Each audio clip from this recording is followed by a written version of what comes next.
MLA warning, ఇకపై రోడ్ల మీద తోపుడు బండ్లపై మటన్ అమ్మితే కఠిన చర్యలు తప్పవన్న భూమా అఖిలప్రియ. పెన్షన్ పంపిణీ కార్యక్రమంలో ఎమ్మెల్యే భూమా అఖిలప్రియ గారు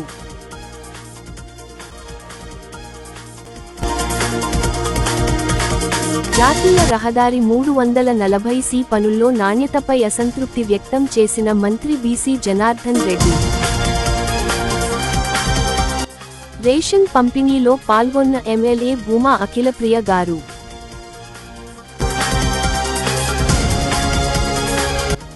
వైసీపీ పార్టీ ఆధ్వర్యంలో జూన్ 4న వెన్నుపోటు దినంగా నిరసన కార్యక్రమం విజయవంతం చేయండి.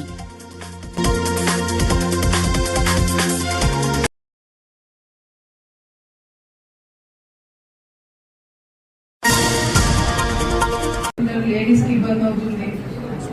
మీకు టాయిలెట్స్ ఉన్నాయి సఫిషియెంట్ ఏకంగా అవసరం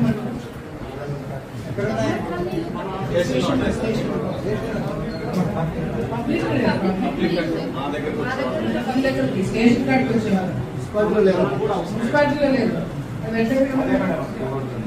హోంలో కూడా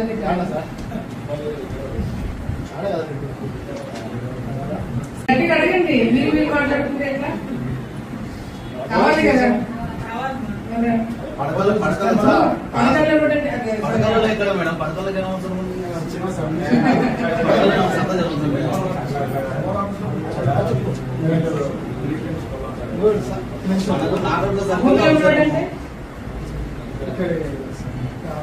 అన్ని పక్క పక్కన కట్టిద్దాం. అన్ని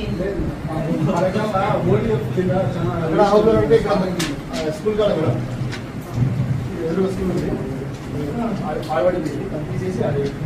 అవన్నీ చేస్తున్నారు. ఈ రోజు నుంచి ఇమ్మీడియట్ గా దాన్ని ఆపిచ్చేసేయండి. తోపుడు బండ్ల మీద మాంసం మీద కొత్తగా ఉంది. ఇది ఈగలు వాళ్తుంటే గలీజ్ అంతా ఉంటుంది, దుమ్ము దూలి ఉంటుంది. వద్దు, ఇమ్మీడియట్ గా మీరు స్టాప్ చేసేయండి. ఎవరైనా ఆ విధంగా చేస్తే కేసు కట్టేసి డిపార్ట్మెంట్ కి అప్పచెప్పేసేయండి. నాకు ఈ రోజు నుంచి మళ్ళీ మీరు దృష్టి పెట్టండి. రోడ్డు మీద ఎవరైనా అమ్ముతున్నాడంటే నాకు నెక్స్ట్ కౌన్సిల్ లో చెప్పండి. మీరు మా వేరే దగ్గర షిఫ్ట్ అయిపోయింది. నాకు మళ్ళీ అది జరుగుతుందని తెలిస్తే మాత్రం ఊరుకునేది. ఓకే, అంతా ఓపెన్ చేసి కింద తారీఖు సంవత్సరం నుంచి 10 వర్షాలు పబ్లిక్ హెల్త్ మనము దాని మీద ప్రయారిటీ ఇవ్వకపోతే తర్వాత ఏం చేసినా కూడా ఉపయోగం ఉండదు. సో పబ్లిక్ హెల్త్ అనేది మస్ట్ అండ్ షుడ్ మనకి ఇంపార్టెంట్. 2 పొల్యూషన్ అది సౌండ్ పొల్యూషన్ కావచ్చు, నాయిస్ ఇది కావచ్చు, అన్ని విధాలుగా పొల్యూషన్ అనేది మనకి ఉండకూడదు. మెయిన్ గా ఆలగడ్డలో ఈ మధ్యలో నాకు మీరు గమనించడం లేదు, ట్రాఫిక్ విపరీతంగా పెరిగిపోయింది. అవునా కదా, ట్రాఫిక్ విపరీతంగా పెరిగిపోయింది. ఆ షాపుల ముందు షాప్ ఒక చోట ఉంటే దాని ముందర 2-3 షాపులు ఉంటాయి, దాని ముందర తోపుడు బండ్లు ఉంటాయి, దాని ముందర బయట పార్క్ చేసుకుంటారు. సగం రోడ్డు మీదకే వచ్చేస్తున్నారు అందరు. దీనివల్ల లేడీస్ కానీ, ముసలోళ్ళు కానీ, బస్సులు కానీ, పిల్లలు కానీ తిరిగే దగ్గర కూడా చాలా ఇబ్బందికరంగా ఉంటారు. ఇదే సేమ్ సిచ్యువేషన్ దీనికన్నా అంటే ఇప్పుడు మనకు ఆలగడ్డలో ఉన్న పరిస్థితి కన్నా 100 రెట్లు పరిస్థితి, ఘోరమైన పరిస్థితి నంద్యాలలో చూసినాం. నంద్యాలలో చాలా అంటే చాలా ఘోరంగా పరిస్థితి ఉంది. కాబట్టి ఆ రోడ్ వైడింగ్ అనేది భూమానారెడ్డి గారు దాన్ని కంపల్సరీ చేపించాలని ఆయన చేపించడం జరిగింది. ఆ రోడ్ వైడింగ్ చేపించినప్పుడు కూడా ప్రజలు ఎవరైతే షాపులు తీసే వాళ్ళు కూడా వాళ్ళు బయటకు వచ్చి మాకు దండలేసిపోయినారు. ఎవరు కూడా అబ్జెక్షన్ పెట్టాల, ఎవరు కూడా మాకు అన్యాయం జరిగిన ఎవరు ఫీల్ కాదు. అంటే రోడ్ వైడింగ్ చేపిస్తాను కాదు కానీ ఏదైతే షాపులు ఉన్నాయో దాని ముందర ఈ తోపుడు బండ్లు, దాని ముందర ఇంకా కొన్ని ఏవైతే ఉన్నాయో అవన్నీ కూడా క్లియర్ చేసేదానికి డిపార్ట్మెంట్ కి నేను ఫుల్ అథారిటీ వాళ్ళకి ఇవ్వడం జరుగుతుంది. కౌన్సిల్ కూడా వాళ్ళతో కోఆర్డినేట్ చేసుకుని చేయించడం జరుగుతుంది. చెప్పండి. రోడ్ ఒకటి అక్కడ దూరానికి మున్సిపాలిటీ ఎస్టిమేట్ అమౌంట్ 9 lakhs, అంశం 14. ఆ ఏరియాలో కాలువలు ఉన్నాయా?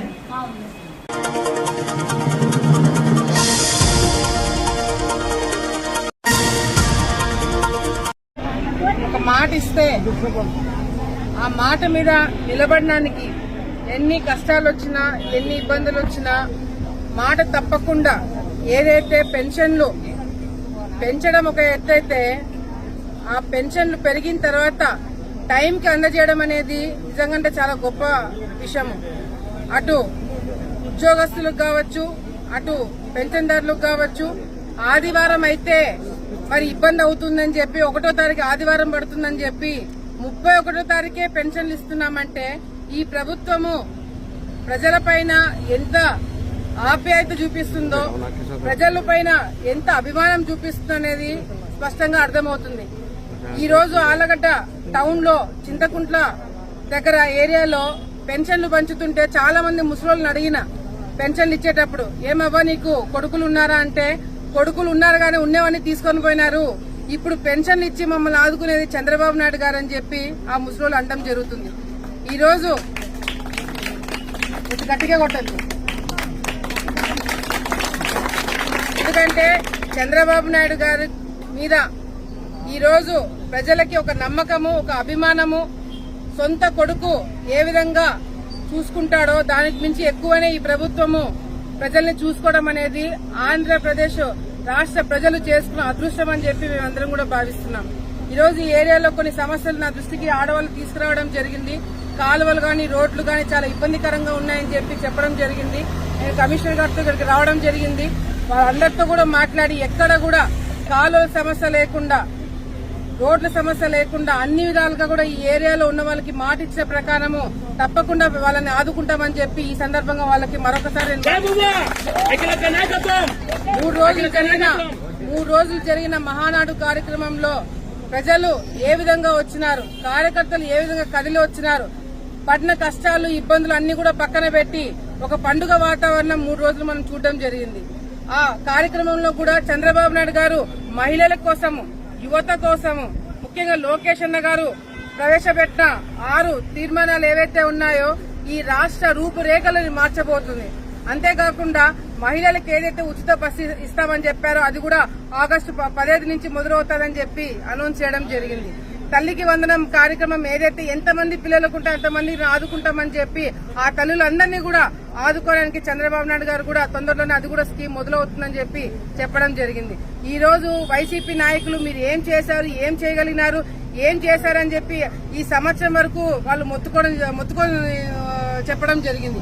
కానీ ఈ రోజు వైసీపీ నాయకులే ముక్కు మీద వేలేసుకుని ఎట్లా సాధ్యమైంది చంద్రబాబు నాయుడు గారికి, మాకు సాధ్యం కానిది వీళ్ళకి ఎట్లా సాధ్యం అవుతుందని చెప్పి ఈ రోజు వాళ్లే ఆశ్చర్యపోయేలాగా ఈ ప్రభుత్వం చేసిందని చెప్పి కూడా ఈ సందర్భంగా తెలియజేసుకుంటూ, తప్పకుండా ఎన్డీఏ ప్రభుత్వం వచ్చే రోజుల్లో ఆంధ్రప్రదేశ్ రూపురేఖలు మార్చడమే కాకుండా దేశం మొత్తం కూడా ఆంధ్రప్రదేశ్ అంటే మళ్లీ అన్నపూర్ణగా మార్చే దిశలో మేమందరం కూడా కష్టపడతామని చెప్పి సందర్భంగా తెలియజేసుకుంటున్నాము. ఒకసారి రమ్మా.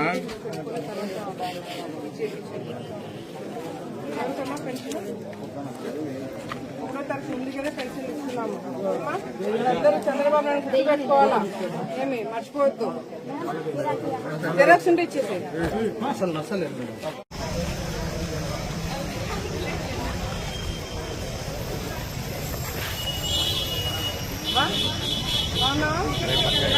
పెన్షన్ ఇవ్వడానికి వచ్చినాడు చంద్రబాబు నాయుడు. పెన్షన్ డబ్బులు పెంచినాడు, టైంకి ఇస్తున్నాడు కదా, ఇస్తున్నాడు 4,000. జై భూమా, జై భూమా, అఖిలమ్మ నాయకత్వం, అఖిలమ్మ నాయకత్వం. కొడుకులు ఎవరు లేరు, కొడుకులు పెట్టట్లా, చంద్రబాబు నాయుడు పెడుతున్నాడు.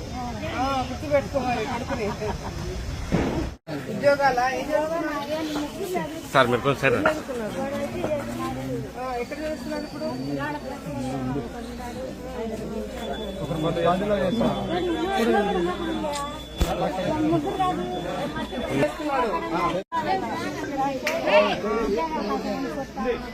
ఉద్యోగం చేయట్లేదా?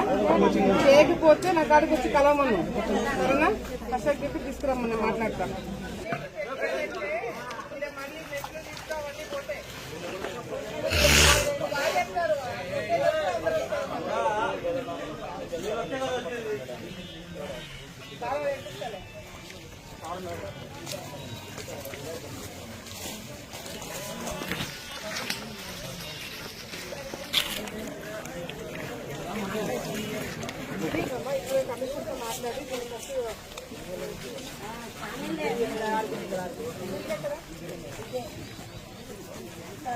కాలాలు వేపించేటప్పుడు ఏదైనా ఉంటే పోతాయి, పర్లేదా?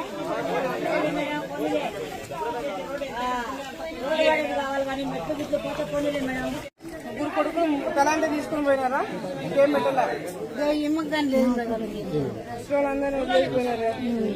ఎవరికి పెన్షన్ ఎవరికి ఇచ్చినారా? అమ్మ టైంకి పెన్షన్ ఇస్తున్నారు, గుర్తుపెట్టుకోండి. ఈ రోడ్డు సమస్య నేను చూసుకుంటాను. అవ్వ ఇప్పుడే ఎత్తి పంపిస్తానవ్వా.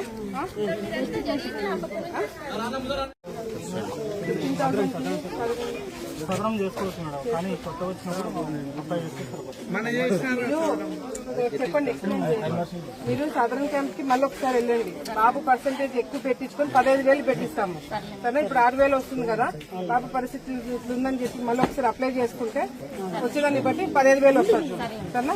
చెప్పండి.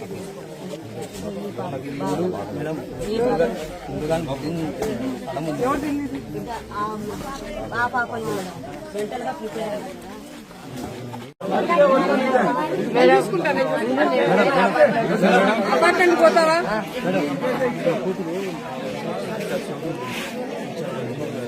పెట్టుకోండి, సదరన్ క్యాంప్ సర్టిఫికేట్ తెచ్చుకొని పెట్టుకోండి, వచ్చినవన్నీ వస్తాయి. దగ్గరుండి పంపించి కంపల్సరీ 15,000 వచ్చేటట్టు పెట్టండి సరేనా. ఏమో పెన్షన్లు రావడం మొదలు పెట్టలే, కొద్ది రోజులు ఆగుతాయి. ఆ పెన్షన్ వచ్చినప్పుడు తప్పకుండా బాబుకి 15,000 పెన్షన్ ఇచ్చేదాన్ని నేను చూసుకుంటాను సరేనా. కొద్దిగా నాకు అర్థమైంది బాగా. అవునా? ఈసారి ఎవరైనా అట్లా చేస్తే నాకు చెప్పు సరేనా. 15,000 పెన్షన్ బాబు పెట్టించే బాధ్యత నేను చూసుకుంటాను. ఇంకా మనకి కొత్త పెన్షన్ ఇవ్వడం కూడా మొదలు ఇల్లుకి పెట్టిస్తాను. నువ్వు ఒకవేళ ఉంటానంటే అపార్ట్మెంట్లు ఉన్నాయి, కిట్కో ఇల్లు, ఆడ పోతానంటే పెట్టిస్తాను. ఆడ పోతావా? తర్వాత మన వాళ్ళకి పేరు ఇచ్చేసేయి నువ్వు, తర్వాత నీకు అక్కడ పెట్టిస్తాను నేను సరేనా. ఈ ఏరియాలో ఎక్కడ కాలువలు లేవా?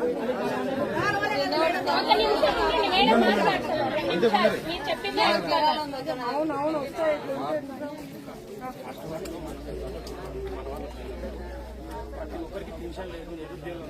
ఒక్క నిమిషం ఉండాలి, నోట్ అయిపోయింది. రోడ్ల నుంచి మాట్లాడారు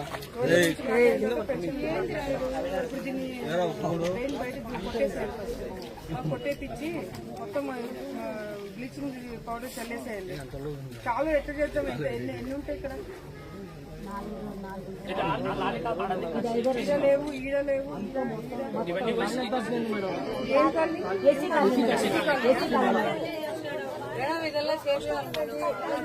సరేమ్మా, నేను ఇప్పుడు మాట్లాడుతున్నాను.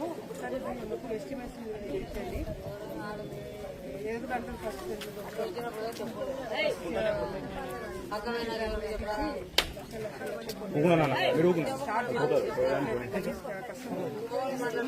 నేను ఒక 20 రోజుల్లో పని మొదలు పెట్టిస్తాను. ఒకటి. రెండోది, మీరందరికి మళ్ళీ ఉన్నారు ఆడవాళ్ళు, మీరే వేసేది. రేపు పొద్దున మెట్లు ఏదైనా ఉంటే పోతాయి కాలువ వేసేటప్పుడు. అప్పుడు మళ్ళీ ఆడవాళ్ళు బయటకు వచ్చి నాకు మెట్లు కావాలా, కాలువలో రోడ్డు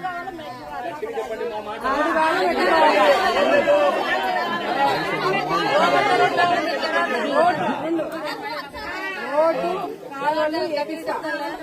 ఎవరైనా మళ్ళీ వచ్చి నాకు మెట్లు పోతా అంటే మీరందరూ కూర్చొని మాట్లాడుకొని చేయాలి. ఒక 20 రోజులు పని మొదలు పెట్టిస్తా. ఇప్పుడు ఈ నీళ్లు మాత్రం సాయంత్రం కల్లా తోలిపెట్టేస్తాను.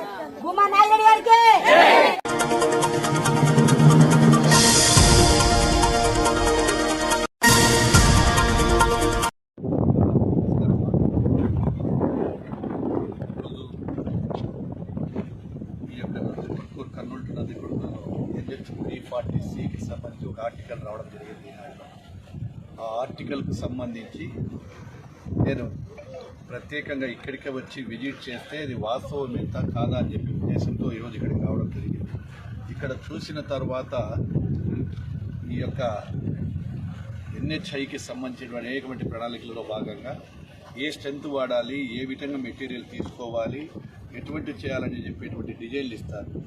ఆ డిజైన్లకు విరుద్ధంగా ఇక్కడ ఉండేటువంటి కాంట్రాక్టరు ఇక్కడ నాణ్యత లేనిటువంటి మట్టిని తీసుకొచ్చి ఏదైతే టెక్నికల్గా శాంక్షన్లో లేనటువంటి వర్కులు తీసుకొచ్చి ఇక్కడ చేయడం జరిగిందని కనపడతా ఉంది మాకు. దానివలన వేల కోట్ల రూపాయలు ఖర్చులు పెట్టి నేషనల్ హైవేను చేసి అదేవిధంగా సెంట్రల్ గవర్నమెంట్ అటు స్టేట్ గవర్నమెంట్ R&B ద్వారా రూరల్ మా యొక్క రోడ్ అండ్ డెవలప్మెంట్ ఆఫీసర్ ద్వారా ఎంతో ప్రతిష్టాత్మకంగా తీసుకునే ఈ యొక్క పనులను నాణ్యత లేకుండా కాంట్రాక్టర్లు గతంలో కూడా ఈ కాంట్రాక్టరే నాణ్యత లేని పనులు చేయడం జరిగింది.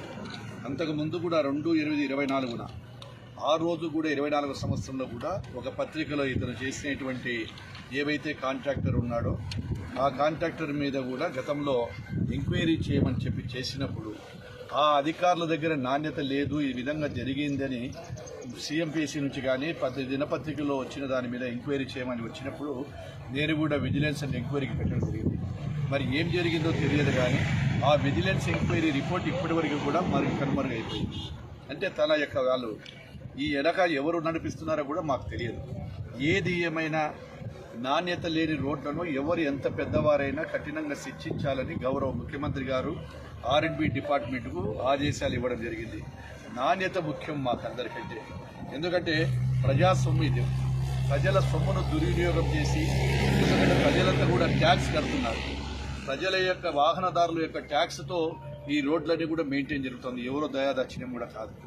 వారి మీద ఈ యొక్క ప్రజల సొమ్ముతో చేసేటి ట్యాక్స్ కట్టినటువంటి రహదారులు ఈ విధంగా నాణ్యత లేకుండా పోతే ఏదైనా మొరం వచ్చి ఇక్కడ అయినప్పుడు యాక్సిడెంట్లు చెప్పేదానికి కారణాలు ఉన్నాయి. యాక్సిడెంట్ జరిగితే ప్రమాదాలు జరిగితే ప్రాణాలు కూడా పోతాయి. అటువంటి నాణ్యత లేని దాని మీద ఖచ్చితంగా దీని మీద ఎంక్వైరీ, స్పెషల్ ఎంక్వైరీ చేసి వాటి మీద నాణ్యత ఏదైతే లేదో వాటిని మళ్ళీ విజిలెన్స్ అండ్ ఎన్ఫోర్స్మెంట్ మీద ఆ అగ్రిమెంట్లో ఏముంది, అగ్రిమెంట్లో చెప్పిన ప్రకారం పనిచేశారా, అగ్రిమెంట్లో వాళ్ళు క్వాలిటీ కంట్రోల్ వాళ్ళ సర్టిఫికేట్ ఎవరైనా ఇచ్చారా, క్వాలిటీ కంట్రోల్ ఇచ్చింటే సర్టిఫై చేసి ఈ యొక్క మెటీరియల్ ఏదైతే బాగుంది ఇచ్చారో క్వాలిటీ కంట్రోల్ వాళ్ళ మీద కూడా ఖచ్చితంగా విజిలెన్స్ ఎంక్వైరీ చేస్తాము. ఆ అధికారులను కూడా ఖచ్చితంగా పిలిపిస్తాము. క్వాలిటీ కంట్రోల్ ఏదైతే లేదో క్వాలిటీ లేకుండా చేయడము, మామూలుగా వాళ్ళకు కొన్ని నామ్స్ ఉంటాయి మా R&Bలో, ఫలానా మట్టినే ఇక్కడ వాడాలి, దాని స్ట్రెంత్ ఇంత ఉండాలి, ఆ స్ట్రెంత్ ప్రకారమే చేయాలా. ఆ స్ట్రెంత్ లేని మట్టిని కానీ లూజ్ మట్టిని కానీ లేకుంటే ఎక్కడ కనపడితే అక్కడ మొరం, మామూలుగా పబ్లిక్ ఏదైనా పనికిరాని మొరం ఉంటుంది, అవంతా కూడా వేడికి కాదు. మీరే చూస్తున్నారు ఇక్కడ. ఒక్కసారి ఈ కెమెరాలు ఇట్లా తిప్పుకోండి, మీకు తెలుస్తుంది. ఇది ఇక్కడ పోయినదే కాకుండా మొత్తం కట్ట కోసేస్తూ ఉంది, ఆ కట్ట కూడా కోసేస్తూ ఉంది. ఆ కట్ట కోసినప్పుడు ఇది కట్ట తెగుతూ ఎంత దూరం పోతుంది. అది ఈ నాణ్యత లేని పని వల్ల ప్రజలకు కూడా ఇబ్బందులు అవుతాయి, ప్రజల సొమ్ము దుర్వినియోగం అవుతుంది. దీని మీద కాంట్రాక్టర్కు ఎప్పుడైనా కానీ కూడా ఖచ్చితంగా ఈరోజు ఆదేశాలు ఇస్తాము. ఎందుకంటే అందుకే నేను వ్యక్తిగతంగా వచ్చినటువంటి న్యూస్ను చూసిన తర్వాత ప్రత్యేకంగా నేను రావడం జరిగింది. అందులో శాసనసభ్యుడు కూడా ఇక్కడే ఉన్నారు, జయసూర్య గారు కూడా. కాబట్టి ఇది నెల మార్గంలో ఎవరైనా భవిష్యత్తులో ఇలాంటి పని చేయాలంటే కూడా భయపడే విధంగా చర్యలు తీసుకుంటాము.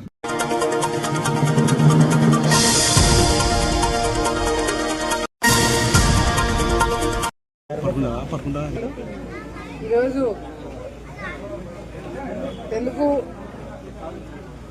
రాష్ట్ర ప్రజలు మన తెలుగుదేశం పార్టీ అధికారంలోకి వచ్చిన తర్వాత ప్రజలకి చేసే మంచిని చూసి ఈరోజు 5 సంవత్సరాలు పడిన ఇబ్బందులు, కష్టాలు, వైసీపీ ప్రభుత్వంలో నరకం అనుభవించి ఈరోజు మళ్ళీ చంద్రబాబు నాయుడు గారు ముఖ్యమంత్రి అయిన తర్వాత మనకి మంచి రోజులు వచ్చినాయి. మనము ప్రజలు ఇంకా జీవితాలు బాగుపడతాయి ఒక నమ్మకం ఈరోజు ప్రజలకు వచ్చిందంటే దానికి కారణము ఈ ప్రభుత్వం చేసే పనులన్నీ కూడా చూసి ప్రజలకు ఒక ధైర్యం వచ్చింది. గతంలో మనం చూసినాము రేషన్లో ఏ విధంగా వైసీపీ ప్రభుత్వం ఉన్నప్పుడు చాలా గొప్ప గొప్ప మాటలు చెప్పి ఏదైతే ఇంటింటికి మేము రేషన్ పంచుతున్నాము అని చెప్పి వెహికల్స్ పెట్టి, డ్రైవర్లు పెట్టి, వాళ్ళ జీతాలు పెట్టి ఎన్ని చేసినారు. పోనీ అదైనా సక్రమంగా చేసినారు, ఇంటింటికి నిజంగానే వెళ్లి ఆ వెహికల్స్ తిరిగి ఇచ్చినారు అంటే ఎక్కడ కూడా లేదు. 4 వీధులు కలిపి ఒక వెహికల్ తిరిగితే ఇష్టం వచ్చిన టైమింగ్ లో వస్తారు. వాళ్ళు వచ్చినప్పుడు రేషన్ తీసుకోకపోతే మళ్ళీ షాప్ కాడికి వెళ్లి తీసుకోవడము, మళ్ళీ వెయిట్ చేయడము. కానీ ఇప్పుడు ఈ ప్రభుత్వం వచ్చిన తర్వాత ఎవరికైతే 65 ఏళ్లు దాటాయో వాళ్ళకి, ముసలి వాళ్ళకి, బయటికి రాని వాళ్ళు, వికలాంగులు కూడా వికలాంగులకి, అదేవిధంగా 65 సంవత్సరాలు దాటిన వాళ్ళకి రేషన్ ఇంటికే తీసుకెళ్లి ఇవ్వడం జరుగుతుంది. మిగతా వాళ్ళు రోజుకి మరి ప్రతిరోజు 8 నుంచి 12 వరకు ఓపెన్ ఉంటుంది. మళ్ళీ సాయంత్రము 4 నుంచి 8 వరకు ఓపెన్ ఉంటుంది. 15 రోజులు ఓపెన్ ఉండే ఈ రేషన్ షాపు ఏ టైంలోనైనా వచ్చి మీరు రేషన్ తీసుకోవడానికి అవకాశం కలిగించడం జరుగుతుంది. గతంలో చూసినాం, మనం ఏదైనా పనికని బయటికి పోయి వచ్చే లోపల ఎప్పుడు ఇస్తాడో, ఎప్పుడు వెళ్ళిపోతాడో, ఎప్పుడు ఏం జరుగుతుందో కూడా తెలియని పరిస్థితి. కానీ ఈ రోజు ఏ టైంకి నుంచి ఓపెన్ ఉంటుందో తెలుసు, ఎక్కడ ఉంటుందో తెలుసు. గతంలో ఈ వెహికల్స్ పెట్టి వాళ్ళకి డ్రైవర్లు పెట్టి ఎంత డబ్బు దారబోసినారో, ఎంత డబ్బు అనవసరమైన ఖర్చులు పెట్టారనేది గత ప్రభుత్వంలో చూసినాం. కానీ ఇప్పుడు ఈ ప్రభుత్వం వచ్చిన తర్వాత అనవసరమైన ఖర్చులు తగ్గించుకుని మనం ఎట్లా మన రాష్ట్రాన్ని ముందుకు తీసుకెళ్లాలనేది ఈరోజు చంద్రబాబు నాయుడు గారు చూపిస్తున్నారు. ఇందాక రేషన్ డీలర్ అసోసియేషన్ వాళ్ళు వచ్చి కలిసినారు. వాళ్ళందరూ కూడా ఈ ప్రభుత్వం తీసుకున్న నిర్ణయానికి మేమందరం కూడా చాలా సంతోషంగా ఉన్నాము అని చెప్పి రాష్ట్రంలో, ఇక్కడే కాదు రాష్ట్రంలో ఉన్న అన్ని అసోసియేషన్లు కూడా ఈరోజు ఆ స్థానికంగా ఉన్న ఎమ్మెల్యేలను గాని ముఖ్యమంత్రి గారిని శభాషణ అంటున్నారంటే ఈ ప్రభుత్వం తీసుకున్న నిర్ణయాల వల్లనే. నేను రేషన్ డీలర్ వాళ్ళకు కూడా, అసోసియేషన్ వాళ్ళకు కూడా చెప్తున్నాను, ఎవరైతే వికలాంగులు తర్వాత ముసలి వాళ్ళు బయటికి రాలేని వాళ్ళు ఉన్నారో వాళ్ళని ఐడెంటిఫై చేసి కరెక్ట్ టైంకి వాళ్ళకి రేషన్ అందజేసే బాధ్యత మీరు తీసుకోండి. ఎక్కడ కూడా ప్రభుత్వానికి కానీ, మీకు కానీ, మాకు కానీ చెడ్డపై వచ్చేటట్టుగా కూడా చేయకుండా ఉండాలని చెప్పి మీరు కూడా చేయండి. మా తరపు నుంచి మేము, డిపార్ట్మెంట్ తరపు నుంచి డిపార్ట్మెంట్ అందరం కూడా ఒకే మాట మీద, ఒకే దాటి మీద ఉండి ఈ ప్రభుత్వం తీసుకున్న నిర్ణయాన్ని ముందుకు తీసుకెళ్దామని చెప్పి సందర్భంగా తెలియజేసుకుంటూ, పెన్షన్ కరెక్ట్ టైంకి ఇస్తున్నారు, రేషన్ కరెక్ట్ టైంకి ఇస్తున్నారు, ఉద్యోగస్తుల జీతాలు కరెక్ట్ టైంకి ఇస్తున్నారు. చెప్పినవన్నీ కూడా ఈ ఆగస్టు 15 నుంచి మహిళలకి ఉచితంగా బస్సు ప్రయాణం పెడుతున్నాడు చంద్రబాబు నాయుడు గారు. గతంలో మాట ఇచ్చిన ప్రకారంగా కూడా తల్లికి వందనం, ఎంతమంది పిల్లలు ఉంటే అంతమంది పిల్లల అకౌంట్లో డబ్బులు వేస్తామని చెప్పారు. అది కూడా తొందరలోనే మొదలవ్వబోతుంది. ఈరోజు సూపర్ 6 ఎందుకు చేయలేదు అని మొత్తుకుంటున్న వైసీపీ నాయకులకి మేము ప్రెస్ మీట్లు పెట్టి చెప్పాల్సిన అవసరం లేదు. చంద్రబాబు నాయుడు గారు తీసుకున్న నిర్ణయాలు, మేము చెప్పిన పనులు చేసుకుంటూ పోతున్నాము. మీకు అదే బుద్ధి చెప్తారు. ఈ రోజు కూడా వైసీపీ నాయకులు ఓర్చుకోలేకపోతున్నారు. వైసీపీ నాయకులు ఈరోజు సాక్షి పేపర్ చూసిన పెద్ద క్యూ ఒకటి పెట్టినాడు, మళ్ళీ కష్టాలు మొదలైనాయని చెప్పి రాస్తాడు. అంటే మీకు మీరు మీ వాళ్ళకి ఇచ్చిన కాంట్రాక్ట్, మీ వాళ్ళకి ఇచ్చుకున్న ఈ వెహికల్స్ తీసేసామని వాళ్ళు బాధపడుతున్నారు. మీకు రావాల్సిన కమిషన్ ఆగిపోయిందని మీరు బాధపడుతున్నారు. ఈ రోజు ప్రజలకి ఏది మంచో తెలుసుకున్న వ్యక్తి చంద్రబాబు నాయుడు గారు. దానికి తగినట్టుగానే మేము నిర్ణయాలు తీసుకోబోతున్నాము. వచ్చే రోజుల్లో ఆలగడ్డ నుంచి అమరావతి వరకు ప్రతి ఒక్కరు కూడా ఈ ప్రభుత్వాన్ని మెచ్చుకొని మళ్లీ ఇటువంటి ప్రభుత్వాలు మనకు ఉంటేనే మన జీవితాలు, మన పిల్లల జీవితాలు బాగుంటాయనే ఒక అభిప్రాయంకి వచ్చేలాగా మేమందరం కూడా కృషి చేస్తామని చెప్పి కూడా సందర్భంగా తెలియజేస్తున్నాం.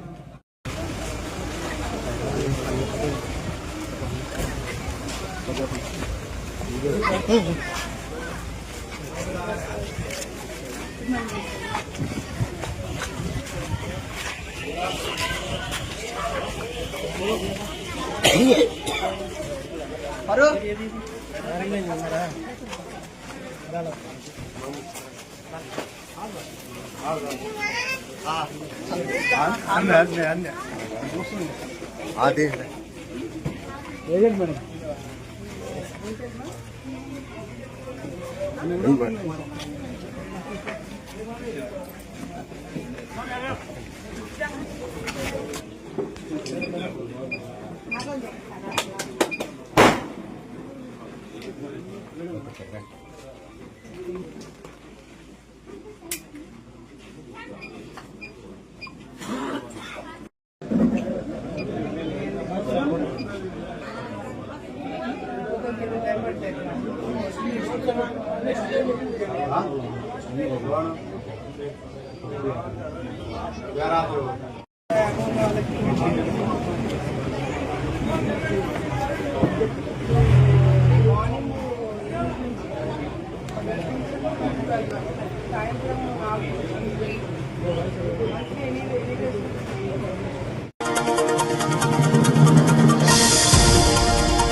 ఈరోజు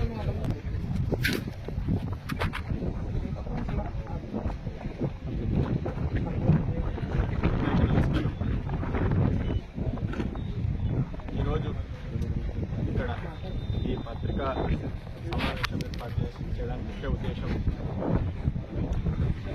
ఈ నెల 4వ తేదీకి ఈ కూటమి ప్రభుత్వం ఏర్పడి సంవత్సరం అవుతుంది. ఎన్నో అబద్ధ హామీలతో ఎన్నో ప్రజలకు ఎంతో ఆశ కల్పించి, అదేవిధంగా జగన్మోహన్ రెడ్డి గారి పాలన కంటే కూడా మంచి పాలన అందిస్తామని చెప్పి ఈరోజు సంవత్సరం కిందట వాళ్ళు ఎన్నికల ప్రచారంలో ఎన్నో హామీలు ఇవ్వడం జరిగింది. ఈరోజు సంవత్సరం అవుతున్నా కూడా ఏ ఒక్క విషయంలో కూడా హామీని నెరవేర్చుకోలేక ప్రజలను మాయమాటలు చెప్పి వెన్నుపోటు పొడిచారనే విషయాన్ని రాష్ట్ర ప్రజలకు తెలియజేయడానికి జూన్ 4వ తేదీ ఏర్పాటు చేసినటువంటి వైఎస్ఆర్ కాంగ్రెస్ పార్టీ ఒక కార్యక్రమాన్ని ఏర్పాటు చేసింది. ప్రజలందరినీ కూడా భాగస్వాములు చేసి వాళ్ళకు జరిగినటువంటి ఏదైతే హామీలను అమలుపరచకపోవడము, వాళ్ళని ఏ విధంగా మభ్యపెట్టి ఈ రకంగా ప్రజలు ఏదైతే మాటలు చెప్పి మాయమాటలు చెప్పి ఏ విధంగా అయితే వాళ్ళని మోసం చేశారో వాళ్ళకి మళ్ళీ ప్రజలకందరికీ కూడా గుర్తు చేయాలి, ప్రజలందరికీ కూడా తెలియజేయాలనే ఉద్దేశంతో జూన్ 4వ తేదీని రాష్ట్ర వ్యాప్తంగా కూడా వెన్నుపోటు దినంగా భావిస్తూ కార్యక్రమాల్ని ఏర్పాటు చేయడం జరిగింది. ఆ రోజు అందరూ వైఎస్ఆర్ కాంగ్రెస్ పార్టీ నాయకులైతేనేమి, వైఎస్ఆర్ కాంగ్రెస్ పార్టీ సభ్యత్వం ఉన్నటువంటి వాళ్ళైతేనేమి, వివిధ హోదాల్లో ఉన్నటువంటి నాయకులైతేనేమి, అదేవిధంగా 4వ తేదీ ప్రజలను అందరినీ కూడా మొబిలైజ్ చేసి ఒక కార్యక్రమం గూడూరులో మేము అనుకుంటున్నాం. ఈ కార్యక్రమాన్ని గూడూరులోన ఆ రోజు రాజశేఖర రెడ్డి విగ్రహానికి తర్వాత అక్కడ చిన్న కార్యక్రమం ఏర్పాటు చేసుకొని సంబంధిత మండల కార్యాలయంలో మేము ఎంఆర్ఓ గారికి వినతి పత్రాన్ని ఇవ్వడం జరుగుతుంది. ముఖ్యంగా ఈ ఏడాది పాలనను మనం విశ్లేషించుకుంటే, చంద్రబాబు గవర్నమెంట్ వచ్చిన తర్వాత ఈ రాష్ట్రంలో ఏం జరుగుతుంది అంటే, కేవలం భారత రాజ్యాంగాన్ని, అంబేద్కర్ గారు రాసినటువంటి రాజ్యాంగాన్ని పక్కన పెట్టి ఒక రెడ్ బుక్ అని పట్టుకొని వాళ్ళు కార్యక్రమాలు దాంట్లో రాసుకున్నారో వాటిని అమలు చేయడానికి తప్ప వేరే ఏ రకమైనటువంటి కార్యక్రమాలు లేవు. ఈరోజు మీకు అందరికీ తెలుసు, ఎన్నో హామీలు ఇచ్చారు, దాదాపు 140 హామీలు ఇచ్చారు. ప్రతి ఒక్క మహిళకు 1500 రూపాయలు, 18 సంవత్సరాలు దాటిన వాళ్ళకి 1500 అన్నారు, ఇంతవరకు ఏ ఒక్కరికి రాలేదు. ఉచిత బస్సు అన్నారు, ఏ ఒక్కరికి రాలేదు. అదేవిధంగా రైతులకి రైతు భరోసా ఈ సంవత్సరం కంప్లీట్గా పోయింది. అదేవిధంగా వ్యవస్థలు అయితే అదేవిధంగా 15 సంవత్సరాలు చిన్నపిల్లలు, బడిలకు పోయే పిల్లలకందరికీ కూడా 15,000 రూపాయలు ఒక్కొక్క ఎంతమంది పిల్లలు ఉంటే అంతమంది పిల్లలకి ఇస్తామన్నారు. అయినా కూడా ఏవీ కూడా లేదు. వీటన్నింటినీ అడగడానికి నాయకులు ముందుకు వస్తే ఏదో ఒక కేసు పెట్టి, మా తమ్ముడు సిద్ధార్థ చెప్పినట్లు, ఏమయ్యా నువ్వు 15,000 ఆడపిల్లలకి ఇయ్యలేదు అంటే వంశీని లోపలేస్తారు, వంశీ గారిని లోపలేస్తారు. ఇంకోటి ఏదన్నా ప్రశ్న ఇవ్వకపోతే గోవర్ధన్ రెడ్డి గారిని లోపలేస్తారు. ఈ రకంగా డైవర్షన్ పాలిటిక్స్ చేస్తున్నారు గడిచిన సంవత్సరం నుంచి తప్ప ప్రజలకు ఒరగబెట్టింది కానీ చేసింది కానీ ఏమీ లేదు. కానీ అప్పులు కూడా ఏం తక్కువ చేసినారా? జగన్మోహన్ రెడ్డి గారు 5 ఏళ్లలో చేసిన అప్పుల్లో మొదటి సంవత్సరమే సగం చేశారు. 1,00,000 కోట్లు, 1,20,000 కోట్ల రూపాయలు. మళ్ళీ ఎల్లుండి మంగళవారం అంటే ఇంకా సంవత్సరం లోపలనే 7 నెలలు కూడా కలుస్తాయి. మంగళవారం రోజు 7,000 కోట్ల అప్పులకు పోయినారు. జగన్మోహన్ రెడ్డి గారు 2,40,000, 3 లక్షల కోట్ల అప్పు చేస్తే ఈరోజు ఒకటే సంవత్సరంలోనే 1,20,000 కోట్ల అప్పులు చేసినటువంటి ఘనత చంద్రబాబు నాయుడు. అదేవిధంగా ఒక్క స్కీమ్ వేయకుండా ఈ 1,20,000 కోట్లు ఎక్కడికి పోయాయి? కేవలం ఆయనకున్నటువంటి ఒకే ఒక ఈ రాష్ట్ర ప్రజలందరినీ కూడా, ఈ అన్ని ప్రాంతాలని కూడా ఆయన ఎండగొట్టి ఈరోజు కేవలం అమరావతి అనే ఒక కాన్సెప్ట్తో ముందుకు పోయి, రాజధాని అనే దీంతో ముందుకు పోయి దానికి డబ్బులన్నీ కూడా పెట్టి ఈ అప్పు భారాన్నంతా కూడా ఆయన ఒక ప్రాంతాన్ని మాత్రమే డెవలప్ చేయడానికి ఈ భారాన్నంతా కూడా ఆయన మిగతా రాష్ట్ర ప్రజలందరి మీద కూడా వేస్తున్నారని చెప్పి ప్రజలు గుర్తుపెట్టుకోవాల్సిందిగా మేము కోరుతున్నాము. అదేవిధంగా ప్రజలందరికీ కూడా వైఎస్ఆర్ కాంగ్రెస్ పార్టీ తప్పకుండా మేమందరం కూడా ఈ ప్రజల యొక్క పోరాటంలో అయితేనేమి, ప్రజల యొక్క కష్ట సుఖాలు అయితేనేమి, గడిచిన సంవత్సరంగా కూడా మీరందరూ చూస్తున్నారు ఎన్ని అక్రమ కేసులు పెడుతున్నారు. నియోజకవర్గంలో అయితేనేమి, జిల్లాలో అయితేనేమి, రాష్ట్రంలో అయితేనేమి ఎవరికి కూడా మాట్లాడడానికి కూడా స్వేచ్ఛ లేకుండా భయభ్రాంతులకు గురి చేస్తున్నారు. కానీ ఇది ఎల్లకాలం సాగదు. భయం అనేది కొంతవరకు ఉంటుంది, కానీ తెగించిన తర్వాత ఎవరికి భయపడే పరిస్థితులు ఉండవని చెప్పి నేను ఈరోజు తెలుగుదేశం కేడర్ వల్ల కూడా అయ్యా ఇంతవరకు కూడా ఇవన్నీ కూడా నేను తెలుగుదేశం పార్టీకి నిజమైన కార్యకర్తలను కూడా నేను తప్పుపట్టాను. ఎందుకంటే ఇప్పుడు ఈ పార్టీలోకి వచ్చి ఇంకా ఏం జరుగుతుంది భవిష్యత్తు గురించి ఆలోచన లేని వాళ్ళే ఇటువంటి దుర్మార్గాలు, ఇటువంటి చిల్లర శాస్త్రాలు చేస్తున్నారు, ఇటువంటి ఇబ్బందికర పరిస్థితులు పెడుతున్నారు తప్ప మొదటి నుంచి ఆ పార్టీ మీద అభిమానం ఉన్న వాళ్ళు ఎవరు కూడా ఇటువంటి దుర్మార్గాలకు కానీ ఇటువంటి ఎందుకంటే వాళ్ళు ఆల్రెడీ అనుభవించుంటారు కొన్ని సమస్యలు. భవిష్యత్తులో మనం ఈ రోజు ఇది చేస్తే దానికి రెట్టింపుగా ఇంకో రకంగా ఉంటుంది అనేది తెలుసు వాళ్ళకి. ఇవన్నీ కూడా తెలియని వాళ్ళు చేస్తున్నారు. ఏదో ఇప్పుడిప్పుడు పార్టీలో ఉండి పార్టీలో చేరి లేదంటే యువకులు ఎప్పుడు భవిష్యత్తులో ఎప్పుడు దెబ్బతినే వాళ్ళు చేస్తున్నారు. నేను అందరికీ ఒకటే చెప్తున్నా, ఈ రోజు మీరు ఎంత ఇస్తారో దానికి రెండింతలు మేము రేపు పొద్దున ఇవ్వబోతున్నాము. అది ఏ రకంగా అనేది మీరే చూస్తారని చెప్పి మేము తెలియజేసుకుంటూ ఎవరు కూడా వైఎస్ఆర్ కాంగ్రెస్ పార్టీ కార్యకర్తలు అయితేనేమి, నాయకులు అయితేనేమి ఎవరికి భయపడాల్సిన పని లేదు. వచ్చే కాలం అంతా కూడా మనదే. మనము మీరందరూ కూడా ప్రజలకు అనుకూలంగా ప్రజలతో పాటు ఉండి ప్రజల కార్యక్రమాల్లో మనమందరం బాగా ప్రజలతో పాటు మన ఉద్యమాల్లో పాల్గొందాము, ప్రజలను చైతన్యపరుస్తాము. ఎందుకంటే జగన్మోహన్ రెడ్డి గారు ప్రతి సంవత్సరం కూడా 70,000 కోట్లు దాదాపు 70,000 కోట్లు ఇచ్చేవాళ్ళు ప్రజలకు. ఈరోజు 7,000 కోట్లు కూడా రాలేని పరిస్థితి. ఒక్క పెన్షన్ తప్ప ఆయన ఏది ఇవ్వట్లేదు. ఇటువంటి పరిస్థితుల్లో ప్రతి ఒక్కరు కూడా ఆలోచన చేయండి. రాబోయే కాలం ఖచ్చితంగా కూడా వైఎస్ఆర్ కాంగ్రెస్ పార్టీదే, రాబోయే ప్రభుత్వం కూడా మనదే. నేను తెలుగుదేశం పార్టీ వాళ్ళకు కూడా నేను ఒకటే హెచ్చరిక చేస్తున్నా, దయచేసి మీరు ఏదన్నా మీకు అధికారం ఇచ్చారు ప్రభుత్వం ఏర్పాటు చేసి, దయచేసి గ్రామాల్లో అభివృద్ధి పెట్టండి, అభివృద్ధి చేయండి. మా వైపు నుంచి కూడా సహకారం ఉంటుంది. కక్షలు కార్పణ్యాలు చేస్తే మీరు చేసే ఒక 4 ఏళ్ళు చేయగలరేమో, కానీ మేము ఇంకా మేము ఎంత దూరమైనా కూడా దాన్ని ఎంత ముందుకైనా కూడా తీసుకోవడానికి మేము కూడా సిద్ధంగా ఉన్నామని చెప్పి మేము తెలియజేసుకుంటూ, జూన్ 4వ తేదీ ఈ వెన్నుపోటు దినానికి సంబంధించి ప్రతి ఒక్కరూ కూడా ముందుకొచ్చి ప్రజల్ని చైతన్యం చేసి 4వ తేదీ కుదూరులో జరిగే కార్యక్రమానికి మీ అందరి సహాయ సహకారాలు కూడా కావాలని చెప్పి మీ అందరూ కూడా ఆ రోజు జన సమీకరణ చేసి ఒక గొప్పగా ఇంకా మనం ప్రజలకు ఒక మంచి మెసేజ్ ఇవ్వాలని చెప్పి జూన్ 4వ తేదీ సంవత్సరం గడిచింది. కూటమి ప్రభుత్వం అధికారంలోకి వచ్చి మరి ప్రజల పక్షాన ప్రజలు ప్రతిపక్షంలో ఉండమని తీర్పు చెప్పిన తర్వాత ఏదైతే హామీలు ఇచ్చి అధికారంలోకి వచ్చినటువంటి కూటమి ప్రభుత్వము ప్రజల పట్ల చేసినటువంటి అన్యాయాన్ని వారి గొంతుకై వినిపించడానికి జూన్ 4న వెన్నుపోటు దినోత్సవంగా మరి పార్టీ పిలుపునిచ్చినటువంటి కార్యక్రమాన్ని కార్యకర్తలందరితోటి హర్షవర్ధన్ రెడ్డి గారి నాయకత్వంలో ప్రజలకు తెలియజేయాలని కోడుమూరు నియోజకవర్గం తరఫున మరి మీ అందరికీ విజ్ఞప్తి చేస్తూ, ప్రజలకు ఏదైతే హామీలు ఇచ్చినారో ప్రజలకు పాలన అందిస్తామని చెప్పినటువంటి కూటమి ప్రభుత్వం ఘోరంగా విఫలమైన సంగతి మీ ద్వారా ప్రజలందరికీ తెలియజేయడం జరుగుతుంది. ముఖ్యంగా ఆరోగ్య రంగంలో ఏదైతే చెప్పినారో విప్లవాత్మకమైన మార్పులు ప్రపంచంలోనే మరి ఆరోగ్య రంగంలో తీసుకొచ్చినటువంటి విప్లవాత్మకమైన మార్పులను సమూలంగా తుంగలో తొక్కి దాన్ని మూలపడేసిన విషయాన్ని ప్రజలందరూ గమనించాలి.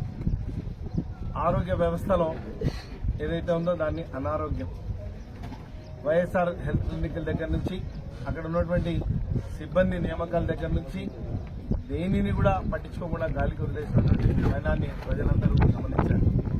ఎందుకంటే ముఖ్యంగా మరి ఆరోగ్యశ్రీలో నిర్వీర్యం చేయడం జరిగింది.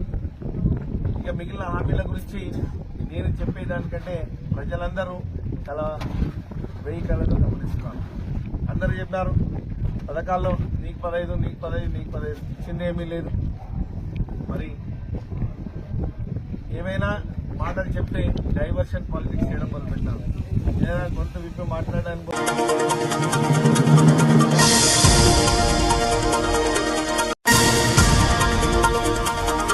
ఎమ్మెల్యే వార్నింగ్, ఇకపై రోడ్ల మీద తోపుడు బండ్లపై మటన్ అమ్మితే కఠిన చర్యలు తప్పవన్న భూమా అఖిలప్రియ. పెన్షన్ పంపిణీ కార్యక్రమంలో ఎమ్మెల్యే భూమా అఖిలప్రియ గారు.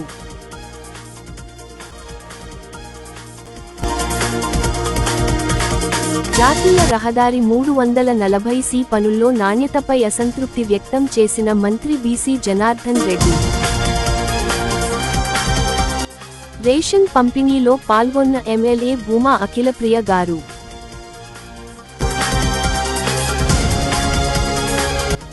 వైసీపీ పార్టీ ఆధ్వర్యంలో జూన్ 4న వెన్నుపోటు దినంగా నిరసన కార్యక్రమం విజయవంతం చేయండి.